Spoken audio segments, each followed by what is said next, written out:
Now, from your Weather Authority, Chief Meteorologist Wayne Hart. Well, last week at this time, we were in the early stages of our second heat wave of the summer. Tonight, we are in the early stages of a nice long stretch of pretty pleasant weather that will continue through the rest of the work week. And then as we introduce September on Friday, it begins to warm up and we transition to a more typical hot and somewhat humid Labor Day weekend to kind of close out the summer season. 64 this morning, 85 the high, both a little bit below average for this time of the year. And we'll take that after all of the heat last week. About 80 to 85 area wide. Now tomorrow will be a little bit warmer as we see a surge of warmer air coming in ahead of this cold front, which is due through the area tomorrow night. And it's a good thing we got all that rain Friday night, Saturday morning. I know it got pretty noisy, but just false returns around the radar site right now. You can see where the rain did fall over the weekend, including 1 to 2 inches in the Evansville area. So short term, we're doing pretty well. And again, it's a good thing because there's very little rain in the forecast for the next 7 days. And a few locations could use it. You can see this little hole where there's no blue showing up.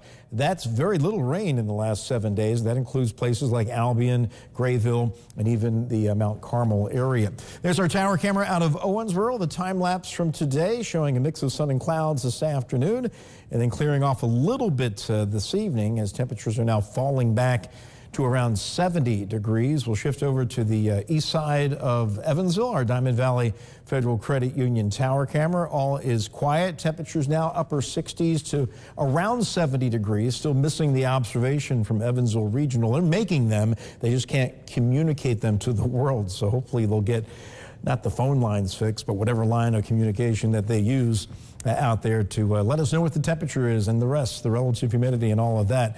A high pressure building on in, and then behind that, another cold front coming through tomorrow night. And then all eyes will be on the tropics. And you want to take a look at a major Category 3 hurricane. You don't see an eye much better looking than that. Hurricane Franklin out in the Atlantic with 145-mile-per-hour winds. We haven't talked a lot about Franklin because it hasn't threatened the U.S. It's moving northward. There's Bermuda. It'll pass well west of Bermuda, but it is creating a lot of heavy surf and riptides up and down the southeast and mid-Atlantic coast, but no immediate threat to land. All eyes are on this system down here, right off the western tip of Cuba. That's Tropical Storm Idalia.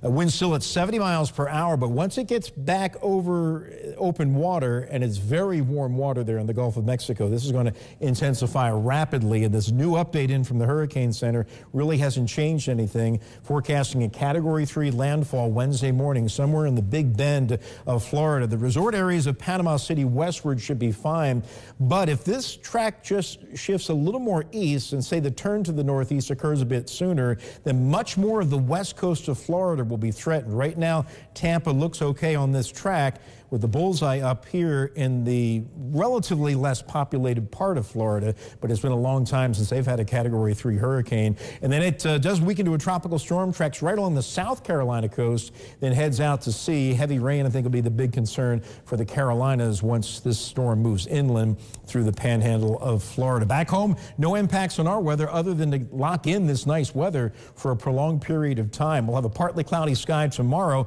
Temperatures mid to upper 80s across the area, but still not too humid. Front comes through tomorrow night, mainly dry. A few showers along it, dry up as they work on in from the north. And so a reinforcing shot of cooler air, around 80 for the high on Wednesday, upper 50s by daybreak on Thursday morning.